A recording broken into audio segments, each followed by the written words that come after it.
You've been praying, asking, hoping, waiting. Yet the money, the opportunity, the breakthrough still isn't showing up. But what if the problem isn't your prayer, but what's blocking it? In ancient teachings, there are invisible rules that decide whether a prayer gets answered or stays stuck in the heavens. And until you understand these rules, you can pray for years and still see nothing change. Today, you're about to discover why your prayers for money haven't worked yet, and the simple shift that can open the gates of abundance faster than you ever imagined. One of the most overlooked reasons a prayer for financial help goes unanswered is the emotional state from which the prayer is made. Most people think that if they simply say the right words, the heavens will respond instantly. But ancient wisdom teaches that the energy behind the words is far more important than the words themselves. When a person prays from fear, fear of losing the house, fear of unpaid bills, fear of failure, fear of survival, the prayer carries vibrations of panic, scarcity, and desperation. These vibrations do not align with the frequency of abundance. Fear creates spiritual interference. Imagine trying to speak to someone on the phone during a storm. The voice is broken, distorted, unclear. That's what fear does to prayer. It clouds the signal, it weakens the intention, it communicates not confidence but collapse. The heavens respond to clarity, not chaos. When someone prays from fear, they're not really praying for money, they're praying for the fear to stop. They're praying for relief from anxiety, not for a new reality. The heart is trembling, the mind is spinning, the body is tense. This state is spiritually closed, not open. In this state, one doesn't receive guidance, ideas, or opportunities. Instead, they remain stuck in emotional paralysis. Faith, however, creates the opposite effect. Faith calms the inner storm. Faith opens doors that fear keeps shut. Faith communicates confidence, trust, and alignment. Faith says, I know help is coming, I'm preparing for it. Fear says, I don't believe things will work unless something rescues me. When prayer is rooted in faith, it's like a seed planted in rich soil, it grows quickly. When prayer is rooted in fear, it's a seed thrown onto concrete, nothing can grow there. This doesn't mean one must pretend everything is perfect. It means shifting the intention from panic to purpose. Before praying, take a moment to breathe, release the tension, calm the mind. Pray not as someone drowning, but as someone rising. Transform the inner atmosphere first, then speak your request. A financially aligned prayer sounds like, open the path that is meant for me. Guide me toward opportunities that will uplift my life. I trust that what is meant for me will find me. This is not begging. This is not pleading. This is partnership with divine flow. When you pray from trust instead of terror, your prayer becomes powerful, focused, and spiritually magnetic. Another major block in receiving financial blessings is the intention behind the request.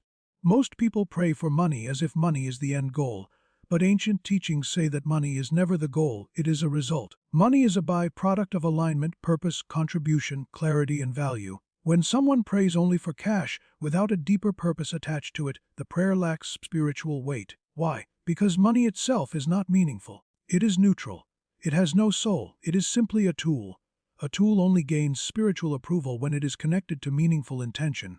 For example, praying for money to grow a business that will employ others carries spiritual resonance. Praying for money to support a family carries divine importance. Praying for money to help someone in need opens the gates of mercy. But praying for money simply to have more often falls flat because the prayer has no mission. Think of money as a river. A river flows where it knows it will move life forward. It does not flow into dry, dead, purposeless land. The divine system works the same way. Resources are directed toward impact. If someone has no vision, no purpose, no plan, no direction, then money has nowhere to land. A common mistake is thinking, I just need the money first, and then I will figure out what to do with it. Spiritually, that's backward. You receive money because you have clarity about what you're meant to do with it. Clarity attracts resources. Confusion repels them. Instead of praying for money, pray for purpose. Pray for clarity. Pray for direction. Pray for the right opportunities, the right connections, the right ideas. When purpose is clear, money becomes a natural consequence. A purpose-driven prayer sounds like, show me where I am needed. Reveal the work that aligns with my soul. Guide me to the opportunities where my gifts create value.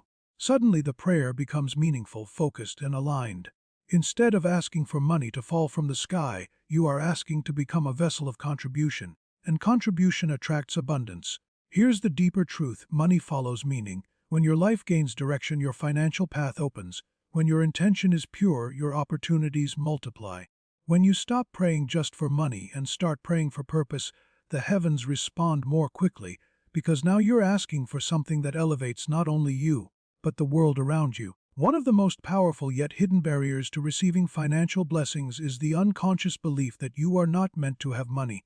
These invisible inner vows, often created in childhood or shaped by past struggles, act like spiritual blocks. Even if your mouth is praying for money, your inner world may be rejecting it without you even realizing. Many people carry beliefs such as, money is dangerous, money changes people, rich people are greedy, I don't deserve wealth, people like me never get ahead, it's too late for me, I always lose what I get. These beliefs operate beneath the surface, quietly sabotaging everything you try to build.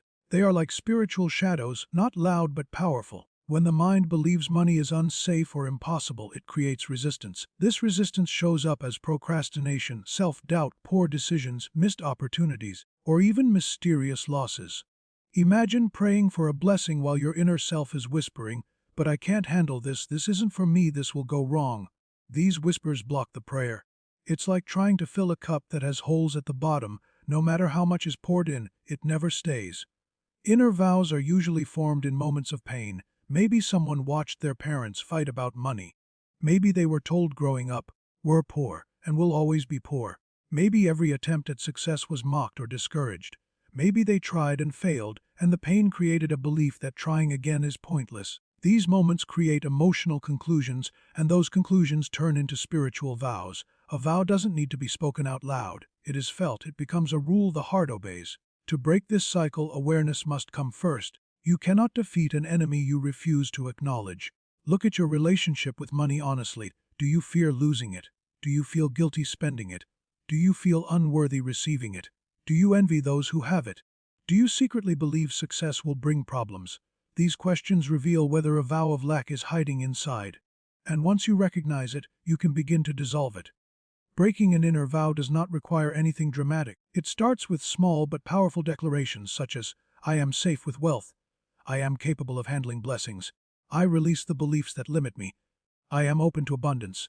I am worthy of receiving more." Repeating this daily slowly rewrites the inner script. The heart begins to believe a new story, and when the inner belief changes, the outer world begins to shift. Opportunities that once seemed impossible begin to appear. Ideas flow more effortlessly. Confidence grows. You stop sabotaging yourself and start preparing for increase. Removing the vow of lack is like removing a spiritual lock from the door of abundance. The blessings were always there. The door was simply closed from within. Once the lock is removed, prayers for money no longer clash with inner beliefs. They finally align, and alignment is what allows blessings to come through. Another major reason financial prayers remain unanswered is the misunderstanding of how spiritual assistance works. Many people pray as if heaven should do everything while they wait passively. But ancient wisdom teaches that prayer creates possibility, action creates reality. Prayer opens the door, action walks through it. Some people confuse prayer with escape. They pray because they feel overwhelmed, stuck, or afraid. But once the prayer is over, they take no steps, no movement, no decisions. They remain in the same place, expecting a miracle to appear out of thin air. This is not how blessings work. Spiritual law says that movement attracts divine support. When you take small steps, even uncertain ones, you signal readiness. You demonstrate faith. You show that you are not just asking for provision, you are preparing for it. Think of prayer as lighting a lamp. Action is the act of carrying that lamp forward. Without action, the light stays in one corner of the room. With action, the light spreads. When someone prays and then stays frozen, spiritually it communicates, "I'm not prepared. I don't believe the answer will come. I want rescue, not responsibility." Blessings rarely flow into lives that stay still. Even the smallest action can open doors. Making a phone call, learning a new skill, sending an email, starting the business plan, asking for advice, taking the first step toward a long-delayed dream. These actions awaken spiritual assistance. Opportunity multiplies when effort begins. When you move, unseen forces move with you. When you take the first step, the way forward becomes clearer. When you show commitment, resources start aligning in your favor. Action also sharpens clarity. Sometimes people don't know what they want because they haven't moved.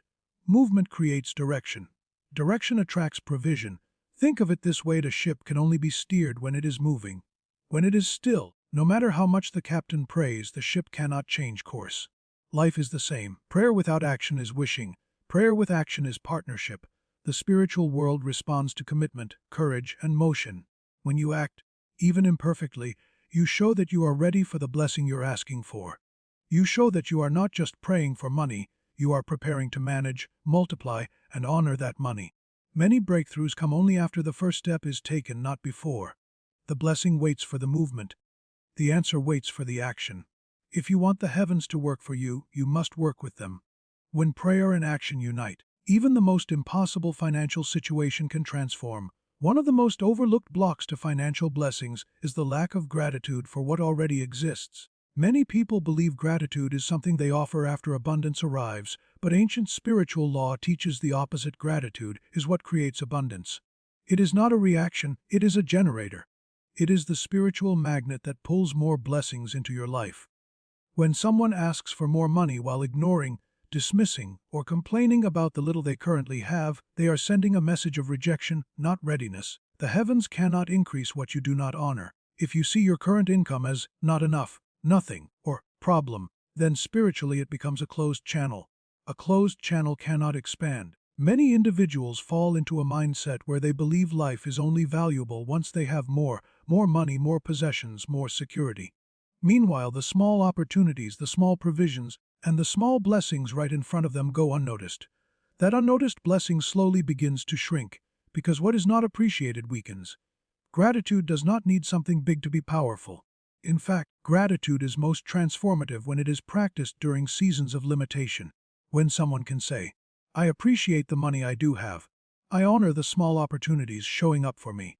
I'm grateful for every blessing, even the smallest one," their spiritual frequency rises instantly. This creates alignment. Alignment creates expansion. Ignoring the money you already have leads to spiritual blindness.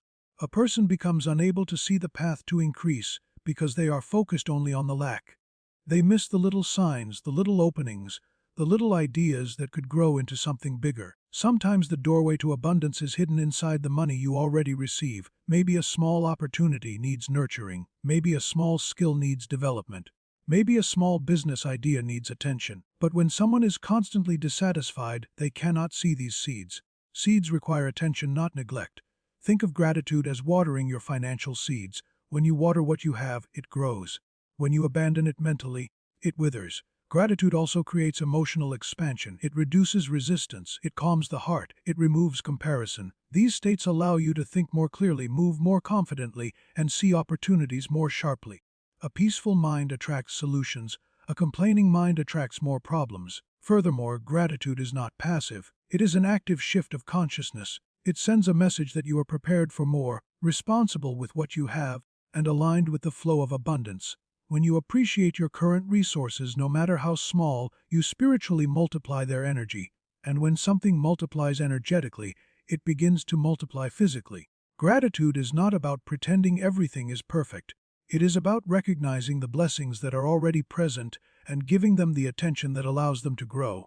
Those who master gratitude unlock the fastest path to increase. Most people focus their prayers entirely on the what. The things they want: more money, better income, financial stability, business success, or new opportunities. But the deeper spiritual law says that blessings do not flow to the what, they flow to the who. The question is not, what do you want? The real question is, who must you become to receive it? People often pray for financial abundance without becoming the kind of person who can manage, grow, or sustain that abundance.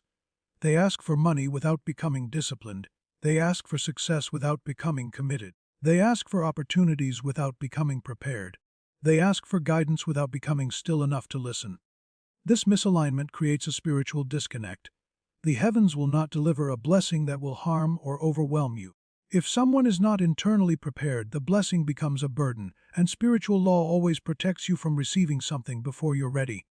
Wealth is not just a number. It is a mindset. It is a responsibility. It is a level of emotional, mental, and spiritual maturity. Guidance does not focus on what you want. Guidance works on who you are becoming. A person asks for money, but still lives with habits of scarcity. A person asks for success, but still avoids hard work. A person asks for opportunities, but still battles self-doubt. A person asks for growth, but still clings to past failures. A person asks for financial elevation, but still surrounds themselves with negativity. The woe is not aligned with the what. Abundance requires a different version of you, a more disciplined you, a more courageous you, a more clear and purposeful you. When you pray only for the outcome, you miss the transformation required to receive that outcome. Imagine someone asking for heavy rain but being unwilling to prepare the soil. Even if the rain comes, nothing will grow. The soil is the self. The rain is the blessing. The soil must be ready. Instead of praying only for wealth, a more powerful prayer is, "Make me a vessel capable of holding and multiplying blessings. Strengthen me so I can handle the success I'm asking for. Shape me into someone who attracts and manages abundance with wisdom." These prayers transform you from the inside out. They prepare you. They align you. They expand your capacity. When you focus on becoming the person who can naturally attract abundance, the what arrives automatically. Opportunities open. Ideas appear. People are drawn to you. You begin to speak differently, think differently, and act differently. And your external world mirrors this change. The truth is simple: money flows to identity, success flows to character, blessings flow to capacity. When you focus on the who, the what cannot stay away. One of the most underestimated reasons financial prayers remain unanswered is the environment surrounding your life. A person's surroundings are not just physical, they are emotional, spiritual, and energetic. You can have strong faith, powerful prayers, and genuine intentions, but if the people around you carry heavy, negative, or draining energy, that atmosphere weakens your spiritual signal. Every environment has a frequency. Some environments elevate you, sharpen your thinking, inspire your dreams, and make your spirit feel light. Other environments do the opposite. They weigh you down, fill your mind with doubt, drain your motivation, or make your heart heavy. Negativity is contagious. Complaining is contagious. Fear is contagious. Gossip, jealousy, drama, and low-level thinking infect your spirit like a slow spiritual poison. When you constantly absorb this kind of energy, your inner world becomes filled with noise. And prayer needs clarity, not noise. Even if you pray with sincerity, the moment you return to an environment filled with discouraging voices, your belief weakens. This isn't because your prayer is powerless, it's because your atmosphere is louder than your intentions. Ancient wisdom says that environment shapes destiny.